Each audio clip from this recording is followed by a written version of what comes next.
How what's up, y'all? It's poppin'. It's D. About to react to this vid by Mr. Ballin. This is this time traveler is a killer and has the receipts. Not you out here clapping people and you got the receipts to prove it that you did it in the future or you did it in the past. Where are you traveling from?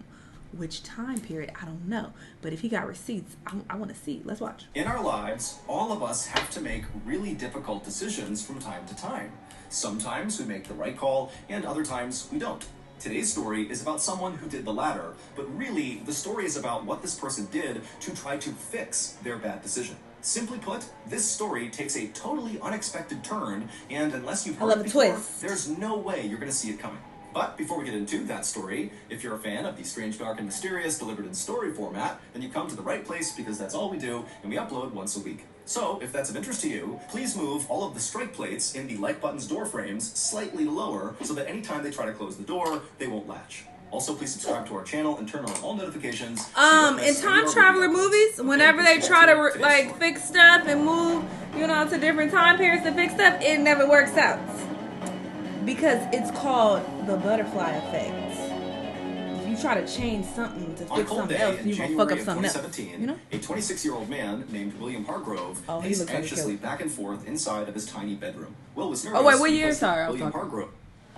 On a cold day in January of 2017, a 26-year-old man named William Hargrove paced anxiously back and forth inside of his tiny bedroom. Will was nervous because he was about to take the biggest chance of his life. He was about to ask a woman, who he had only known for a few weeks, if she would marry him. Will looked around his bedroom and he saw there was dirty clothes coming out of his hamper and there was fast food trash all over the ground, and so he knew this was not the ideal location to ask someone to marry him, but he also knew he was running out of time. The woman he wanted to propose to, who was sitting right behind him on his bed, was about to head back to Russia where she lived in just a few hours. And so Will finally stopped pacing, he turned to face this woman on the bed, who was just sitting there silently, and Will was about to say something, but then he chickened out and just kept on pacing. To that point, Will's life had been pretty boring and lonely.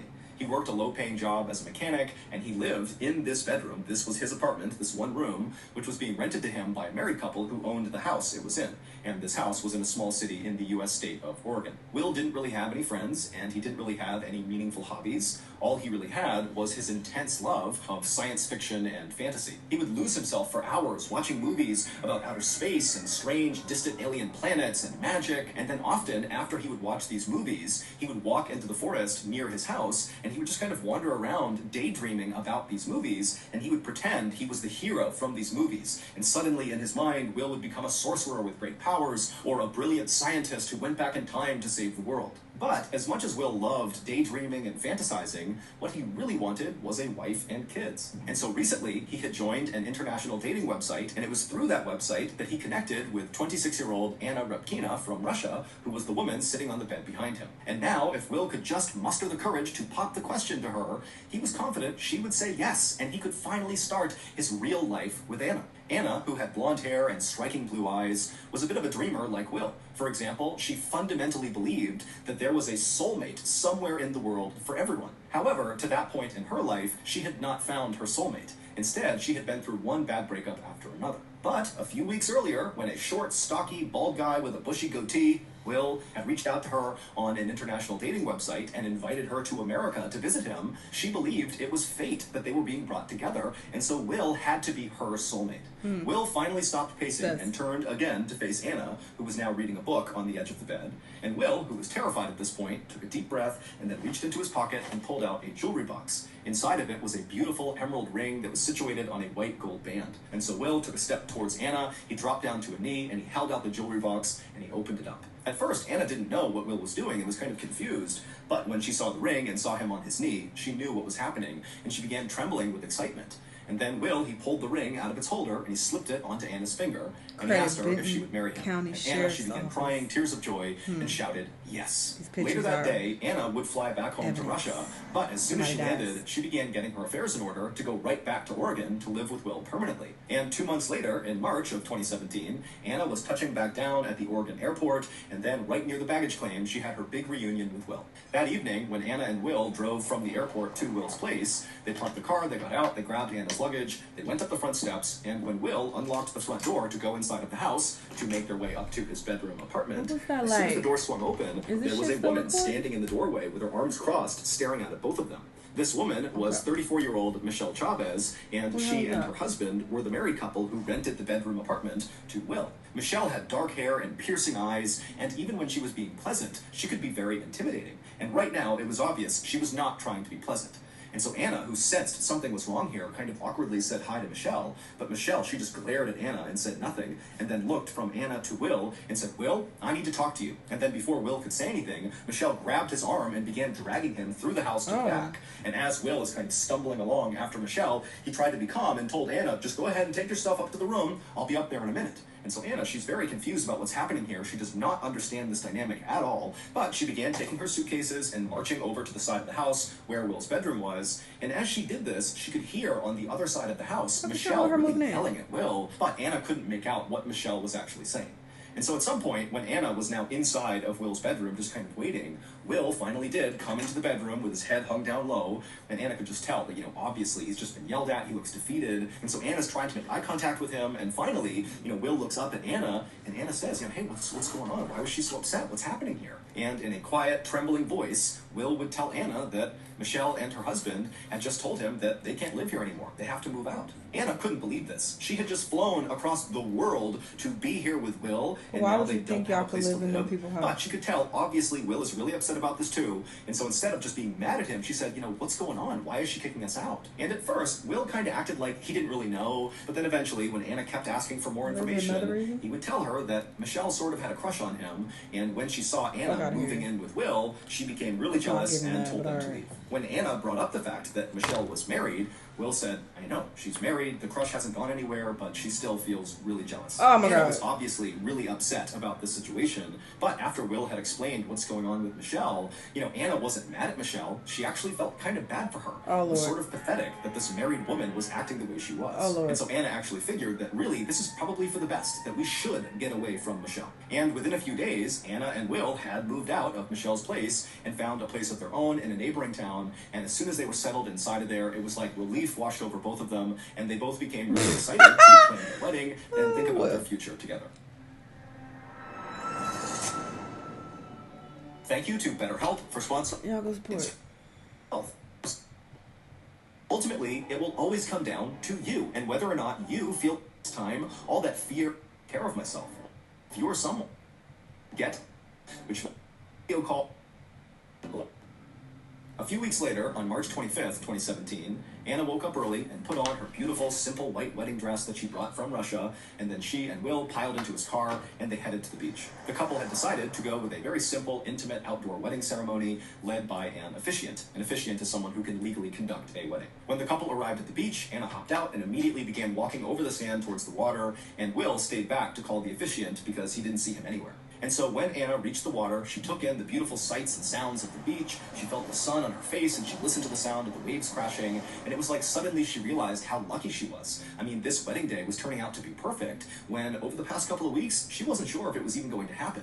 Even though Anna and Will had left Michelle's house and had no contact with her, over the past couple of weeks, Michelle had become a sort of thorn in their side, sending Anna all these really threatening messages, things like demanding that Anna share Will with her, or else she'll do something awful. And so Anna is thinking that Michelle is going to find a way to sabotage their wedding, but here they were on the beach, about to get married, with no Michelle in sight. And so at some point, Anna looked along the beach and saw a little bit farther along were the two friends that she and Will had invited to be a part of their wedding. And so Anna ran over to them and she hugged them and began chatting with them. And as she's chatting, she looks up and she sees Will coming down onto the beach, and he's on his cell phone. And Anna can't tell what he's saying. He's too far away, but it's obvious there's something wrong. And by the time Will actually got up to the group, he had hung up his phone, but it was very obvious he was really upset. And as soon as he reached the group, he would announce to Anna and their friends that the officiant was not going to be able to make it. And so unfortunately, the wedding was off, at least for now. Now, Anna was totally crushed by this, but she could tell Will also was totally crushed by this. And so instead of crying and making Will feel worse, Anna put on a brave face and told Will, "Don't worry about it. We will find another officiant. We'll reschedule this. It will be fine." And so Anna and Will's friends, they said bye and they headed their way, and Anna and Will had a very somber walk along the beach back to their car. But on the drive from the beach back to their apartment, they would stop at a fast food restaurant, McDonald's, and they would get some food, and by the time they had made it back to their apartment, they were laughing about how ridiculous it was that they were eating fast food in their wedding clothes. A couple weeks later, Anna was still in the process of rescheduling their wedding, and she was starting to feel very frustrated with Will. Over the last week or so, Will, instead of helping her with the wedding, was spending much of his time outside of the apartment, pacing around, chain smoking, while talking to someone on the phone. Now, Anna didn't know who he was talking to, but based on how stressed out he seemed, Anna assumed he had to be talking to either Michelle or talking to someone else about Michelle. Regardless, Anna knew this had to, in some way, be connected to Michelle. However, whenever Anna would approach Will and ask him why he was so stressed and whether or not he was still in contact with Michelle, Will would try to change the subject, or he would just clam up and not talk at all. But finally, on April 16th, so 3 weeks after the couple's first failed wedding attempt, Will would approach Anna and ask her very sheepishly if she would come with him on a walk through the woods, because he had something important he wanted to tell her. Now, Anna knew that Will loved walking in these woods. He still went off and daydreamed after his movies, and so she knew that if he's asking her to go out there to talk, that this was going to be a very serious conversation, most likely about Michelle and whatever's going on. And so the couple piled into Will's car and they drove to the parking lot right near the woods. They went out, they hopped on a path, and they began walking into the trees. And for a while, they didn't really talk to each other. They just walked quietly side by side through the woods. But at some point, Will began to slow down and then finally came to a full stop, at which point Anna stopped too, and she turned to face him, and when she did, Will paused for a moment, and then with a shaky voice, told Anna that he felt like they rushed into their relationship, and he wanted to call off the engagement. Anna was so caught off guard and heartbroken by what she was hearing that she couldn't say anything. She just stood there in stunned silence, and then finally just turned around and stormed off away from Will, deeper into the woods, until she was out of Will's sight. The next day, when Will woke up, the first thing he did was pick up his phone and text Anna. But Anna didn't write back. And so as Will is laying in bed, he couldn't help but feel this overwhelming sense of regret about the decision he had made the day before. He wanted Anna back. So, over the course of the next several hours, Will would send Anna a series of increasingly more desperate-sounding text messages, pleading with her to just talk to him, please. But she didn't respond to any of his messages. And so Will decided that the only way he could get Anna back would be if he did something big. So he hopped out of his bed, he grabbed his cigarettes, he went outside, and he began pacing and chain-smoking, trying to come up with whatever big idea was going to get Anna back. And at some point, an idea came to him. He would do what he had seen heroes do in several of his favorite science fiction and fantasy movies. He would use time travel to go back in time and get Anna back. Feeling totally energized by this idea, Will ran back inside his apartment. This nigga's in a mental hospital. A six-pack of soda, and then he sat down at his computer and scoured the internet for any information about how to build a time-traveling machine. And for the next 24 to 48 hours, Will stayed at his computer, chain-smoking and drinking sodas, drawing all these sketches of different time machine designs that he found on the internet. But at some point, after 24 to 48 hours, Will realized that no matter how good these sketches were, he lacked, one, the resources, and two, the knowledge and expertise of how to take this sketch and actually make it into a real physical time machine. And so feeling totally frustrated, Will took his sketchbook and threw it, and then lay down on his bed, feeling somewhat defeated. But as he laid there thinking about Anna, he had another epiphany. In other science fiction and fantasy movies, sometimes the heroes didn't need to use time machines to go back in time. They would use magic.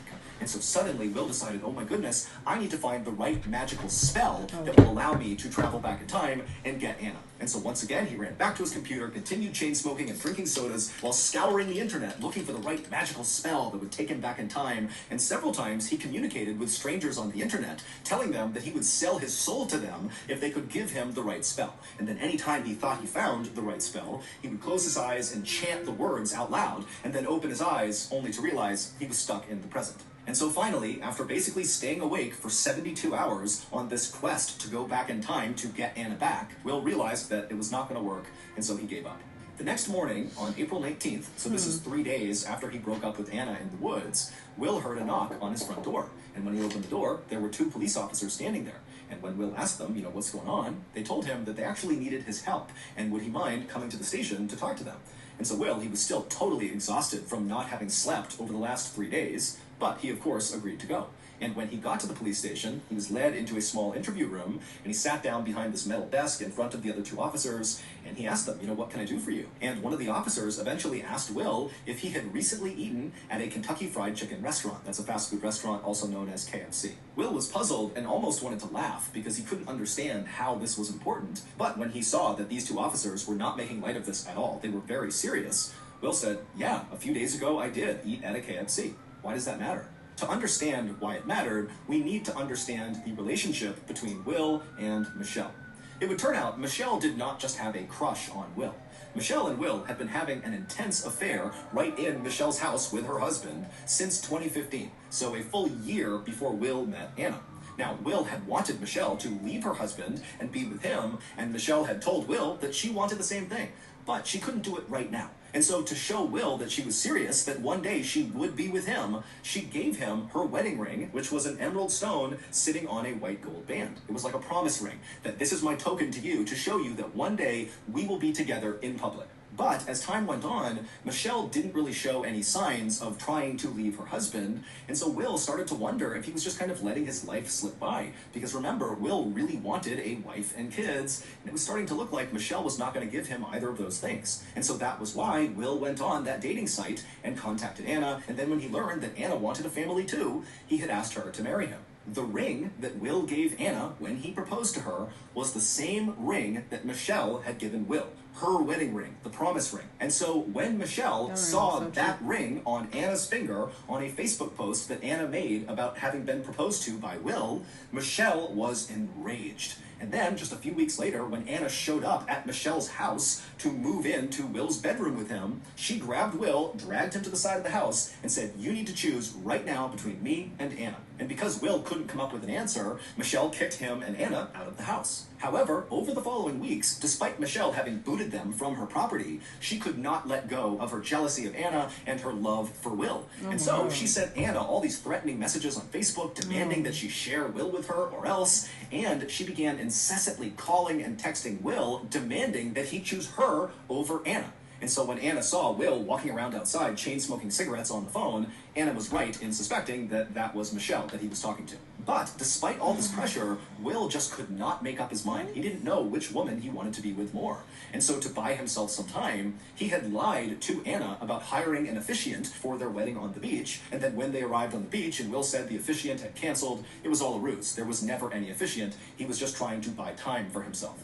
But finally, on April 16th, for whatever reason, Will had decided that he knew which woman he wanted to go with. He wanted to go with Michelle. So he brought Anna out into the woods, and he told her the news, that he was breaking off the engagement. That don't look like the other woman they showed. Was over, at which point Anna turned and stormed off into the woods. And so Will, he watched her disappear, and then he turned around and walked back along the path back toward his car. And when he got there, he opened his trunk and got something out of it, and then he walked back along the trail into the woods where he had seen Anna last. And when he reached that spot, he kind of walked off in the direction that Anna had wandered, and eventually he spotted Anna. She was standing in a clearing, looking up into the sky, seemingly lost in thought. And so Will quietly walked up right behind her, and then he raised the shotgun he had gotten out of his trunk.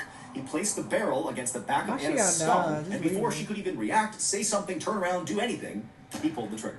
Afterward, he ran back down the trail to his car, and he gathered up all of Anna's things that happened to be inside of the car, along with some trash on the floor of the car, and then he brought all of that stuff back into the woods and kind of dumped it both on and around. And then you went to KFC? KFC? The next day, a walker and their dog happened to come across Anna's body, and when the police were called out to the site, they began sifting through all of the trash that was kind of scattered around Anna's body. And inside of a crumpled up KFC bag, the police would find a receipt for the day of the murder.